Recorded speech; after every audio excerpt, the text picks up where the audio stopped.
السلام عليكم الاخوان ورحمه الله وبركاته. المهم الاخوان جبنا لكم جميع التحركات ديال اشرف حكيمي وكل ما قدمه اليوم مع فريقه. المهم الاخوان اشرف حكيمي كيسجل واحد الهدف ولكن كيتلغى بسبب التسلل. والمهم الاخوان خليكم مع الملخص. تحياتي.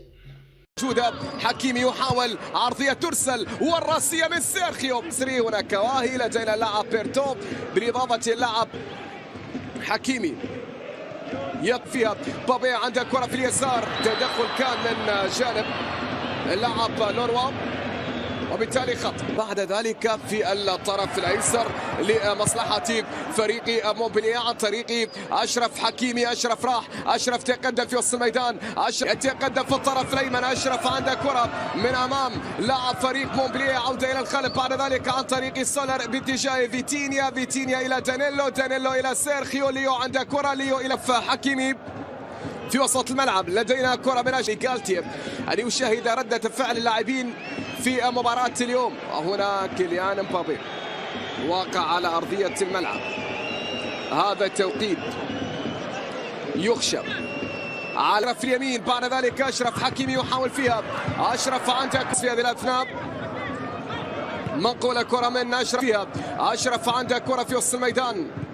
هنا سافانير والتسديد لكن بعيدة كانت الكرة الماضية، تحولت إلى خارج الملعب إلى ركلة مرمى. طبعا تلاحظون المغرب لدى ريناتو راح يدخل مباشرة. ميسي يرسل كرة ساقطة راسية تحضر إلى خارج الملعب، تحولت إلى ركلة ركنية.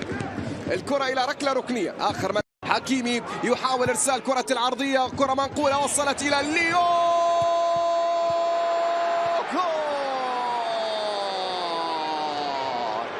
الهدف الأول من ليو. ليو يا ليو يا ليو من جديد. غاب تسلل. نعم تسلل. ما شاف الإعادة كاملة الذي ذهب لفريق نوتنغهام. هنا التدخل كان موجود، خطأ يصفر حكم الإقالة اليمنى. حكيمي في الاستلام. حكيمي هنا عنده كرة. حكيمي والتمريرة باتجاه ليو. ميسي والتصويبة من هذه المسافة. لمسة يد أو خطأ موجود. لمسة يد تسديد لكن حائط الصد هو الذي تكيمي.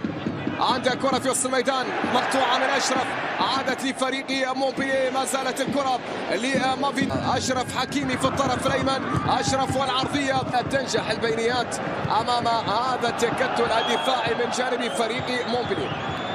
أمام هذا التكتل الدفاعي من جانب فريق مونبلييه. خط مر، تمريره ممتازه الى كيتيكي الى اشرف حكيمي. التسديد لكن متسلل. حكيمي كان متسللا في اللقطه الماضيه. بعد ذلك التصويبه. الله!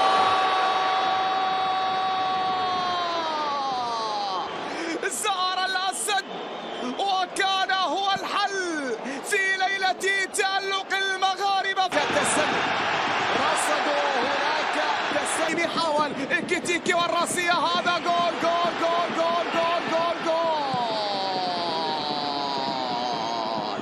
هدف التعويض ما بعد عدم احتساب هدف فابيان رويز. تمريره الى فابيان رويز وصلت الى ليو. ليو ليو ليو. الله الله الله الله الله. ملك الابداع عاد ليستأنف إبداعاته من جديد. اليوم وقع على ثاني الأهداف.